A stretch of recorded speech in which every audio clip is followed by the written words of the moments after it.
Current affairs के session में आज देखते हैं चर्चित स्थल जो जनवरी से और जुलाई के दौरान जो चर्चा में रहे हैं विशेषकर उनको देखते हैं। तो ये चाइना में चीन विज्ञान एकेडमी ने वैज्ञानिकों ने हिंद महासागर में एक ट्रेंच है जिसका नाम है डायमेंटिना फ्रैक्चर जोन, उसमें विशालकाय व्हेल कब्रिस्तान की खोज की है जो हिंद महासागर में पड़ता है, डायमेंटिना फ्रैक्चर जोन। तो यह स्थल समुद्र तल से 700 मीटर 7 किलोमीटर गहराई पर है और 1200 किलोमीटर की एक दरार में मौजूद है। यहाँ पर 485 से अधिक जीवाश्म स्थलों की पहचान की है। इस प्राचीन जीवों के अवशेष 1,20,000 वर्ष से लेकर 53 लाख वर्ष पुराने हैं।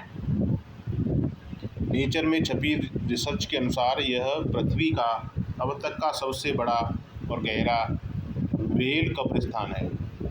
तो इसमें जो ध्यान देने वाली बात यह है कि व्हेल कब्रिस्तान किस जगह पर पाया गया, तो यह हिंद महासागर में डायमेंटिना फ्रैक्चर जोन में पाया गया। नेक्स्ट, लिपुलेख दर्रा विवाद। तो लिपुलेख दर्रा ये उत्तराखंड में पड़ता है, भारत के उत्तराखंड राज्य में। तो इसे लेकर भारत, नेपाल और चीन के बीच में एक रणनीतिक मुद्दा बना हुआ है। अप्रैल 2026 में भारत द्वारा कैलाश मानसरोवर यात्रा के पुनः शुरू करने के घोषणा के बाद नेपाल ने इसकी संप्रभुता का उल्लंघन बताते हुए विरोध दर्ज किया। यह एक ट्रांजैक्शन है जिसमें चाइना, नेपाल और भारत का ये ट्रांजैक्शन है। इस संबंध में जो व्यापार धार्मिक यात्राएं दोनों के लिए अत्यंत महत्वपूर्ण है। इस विवाद की जड़ 1816 के सुगोली संधि के दौरान से मानी जाती है। 1816 में ब्रिटिश भारत और नेपाल के मध्य ये संधि हुई थी। यहाँ काली नदी के उद्गम से लेकर भारत नेपाल की अलग अलग व्याख्याएं हैं। इस क्षेत्र को नियंत्रित मानते में ऐतिहासिक उपयोग और धार्मिक महत्व पर जोर देता है, जबकि नेपाल इसे अपने क्षेत्र का हिस्सा मानकर त्रिपक्षीय वार्ता की मांग करता है। चीन इस विवाद में संतुलित, अपेक्षाकृत शांत भूमिका निभा रहा है, लेकिन भारत चीन सहयोग इसे जटिल बना देता है। नेक्स्ट, इंडोनेशिया का डुकोनो ज्वालामुखी। तो ये कहाँ पर है? इंडोनेशिया में।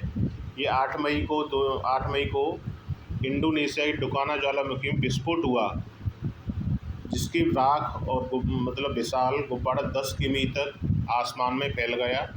यह ज्वालामुखी मार्च से अब तक लगभग 200 बार से अधिक फट चुका है। नेक्स्ट, तिरुवनंतपुरम केरल के तिरुवनंतपुरम के उल्लूर में म्यूजियम ऑफ मेडिकल आर्काइव्स का आधिकारिक उद्घाटन 25 मई 2026 को किया गया। यह केरल का पहला निजी मेडिकल म्यूजियम है और भारत का पहला निजी संग्रहालय माना जा रहा है जो पूर्णतः चिकित्सा क्षेत्र को समर्पित है। नेक्स्ट, जैसलमेर। राजस्थान के जैसलमेर में स्थित डांडेवाला क्षेत्र ऑयल इंडिया लिमिटेड ने प्राकृतिक गैस की खोज की है। यहाँ पर कहाँ पर? राजस्थान के जैसलमेर में डांडेवाला क्षेत्र में प्राकृतिक गैस की खोज की है, जिसकी जानकारी 22 मई को हुई। ऑयल इंडिया लिमिटेड द्वारा डांडेवाला क्षेत्र में स्थित उथले सानू फॉर्मेशन गैस प्रवाह प्राप्त किया।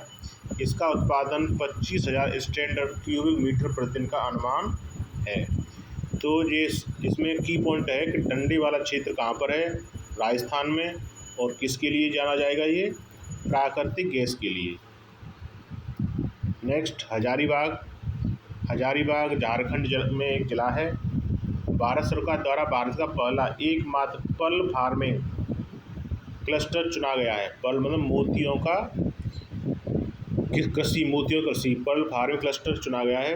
फिशरीज विभाग के नेतृत्व में यह पहल वैज्ञानिक एक्वाकल्चर मतलब जो पानी में खेती होती है, मोती वगैरह, सीप, घोंघा की खेती, रोजगार सृजन, ग्रामीण आय को बढ़ाने के लिए, जिसमें महिलाओं की भागीदारी विशेष ध्यान दिया गया है। नेक्स्ट पुणे। पुणे महाराष्ट्र में एक जिला है। पुणे नगर निगम द्वारा शिवाजी नगर क्षेत्र में भारत का पहला लो इमिशन जोन मतलब जो भी ग्लोबल मारने वाली गैसें हैं, प्रदूषक गैसें हैं, उनका कम से कम उत्सर्जन की घोषणा की गई है यहाँ पर। यह पुणे शहर के मध्य व्यापारिक जिले के लगभग 7% से 10% हिस्से को कवर करेगा। लो इमिशन जोन यह निश्चित शहरी क्षेत्र होता है जहाँ टैप लाइन उत्सर्जित प्रदूषण कम करने के लिए पुराने डीजल और पेट्रोल के वाहनों को प्रतिबंधित किया जाता है या उन पर अतिरिक्त शुल्क लगाया जाता है। जैसे दिल्ली वगैरह में जाते हैं तो पुराने वाहनों पर रोक लगी रहती है, उसी तरह का पुणे में भी किया है। नेक्स्ट सौंदला गांव। 5 फरवरी 2026 को महाराष्ट्र के अहिल्यानगर जिले के नेवासा तालुका में सौंदेला गांव को भारत का पहला जाति मुक्ति गांव, जाति मतलब ख़त्म कर दी कोई जात का, वहाँ पे एक ही जात है, केवल मानवता के सिद्धांत को अपनाकर यह उपलब्धि अर्जित की है। इस गांव ने अपनी मतलब जात को ख़त्म कर दिया है। इस गांव में आयोजित ग्राम सभा की बैठक में सर्वसम्मति से इस प्रस्ताव पारित हुआ है कि विभिन्न जातियों के लोग, जिसमें मुस्लिम भी शामिल थे, और प्रस्ताव के पक्ष में मतदान किया है कि जाति बिल्कुल ख़त्म। केसी पन्यौरा। ये अरुणाचल प्रदेश का केसी पन्यौरा एक ज़िला है। पन्यौर ज़िला है।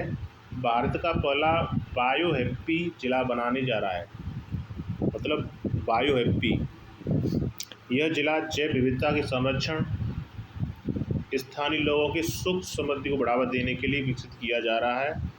यह प्रख्यात MS स्वामीनाथन, कृषि वैज्ञानिक MS स्वामीनाथन द्वारा प्रतिपादित बायो हैप्पीनेस की अवधारणा को पुनर्जीवित करता है, जो आजीविका आकलन, कृषि जैव विविधता का मानचित्रीकरण और पारिस्थितिक तंत्र के मूल्यांकन पर आधारित है। तो ये अब सबसे पहली बात ये कि ये पन्यौर किसके लिए, बायो हैप्पी ज़िला है, भारत का पहला। और ये किसकी शुरुआत की थी बायो हैप्पीनेस की, तो कृषि वैज्ञानिक MS स्वामीनाथन के द्वारा बायो हैप्पीनेस की शुरुआत की गई। Next Oklahoma. वैज्ञानिकों ने ओक्लाहोमा क्षेत्र में, अमेरिका में है ओक्लाहोमा, एक वहाँ का स्टेट है, 289 मिलियन पुरानी सरीसृप की त्वचा की दुर्लभ जीवाश्म खोजा है, जो पृथ्वी पर जीवन के विकास के इतिहास में एक महत्वपूर्ण उपलब्धि मानी जा रही है। यह खोज रिचर्ड स्पर गुफा प्रणाली की गई है, अब तक की सबसे पुरानी ज्ञात सरीसृप त्वचा माना जा रहा है। इस खोज ने त्वचा के विकास की समय रेखा को लगभग 130 मिलियन वर्ष पीछे धकेल दिया है, जिससे प्रारंभिक स्थलीय जीवन को समझने में नई दिशा मिली है। शोधकर्ताओं ने इसे पर्मियन युग, जब ये पृथ्वी का जब भू साइकिल पढ़ते हैं, पृथ्वी का इतिहास, तो उसमें आता है पर्मियन काल के सरीसृप से संबंधित बताया है, जो कैप्टोराइनस एग्यूटी प्रजाति का समान है। नेक्स्ट सुलावेसी द्वीप। इंडोनेशिया के सुलावेसी द्वीप में, ये इंडोनेशिया देश में पड़ता है सुलावेसी द्वीप। बस लियांग मोंटूना ने एक लाइमस्टोन चूना की गुफा में एक हाथ की स्टेंसिल कम से कम 67,800 साल पुरानी पाई गई है, जिससे यह दुनिया की कहीं भी पहुंचाने गई रॉक आर्ट का सबसे पुराना उदाहरण माना जा रहा है। रॉक आर्ट लाइमस्टोन की बनी हुई गुफा में। यह खोज पेंट की गई सतह पर बनी मिनरल लेयर्स के यूरेनियम सीरीज एनालिसिस से प्राप्त हुई है। शोधकर्ताओं का मानना है कि यह तारीख 8 वर्ग की एक पक्की कम से कम उम्र बताती है और इस इलाके में शिवालिक एक्सप्रेस के लिए टाइमलाइन को पीछे धकेलती है। तो ये रहे आज पूरे विश्व भारत के चर्चित स्थल। इसी तरह के अन्य करंट अफेयर से संबंधित टॉपिक आते रहेंगे। आपको अच्छा लगे तो इसे लाइक और सब्सक्राइब करें। Thank you.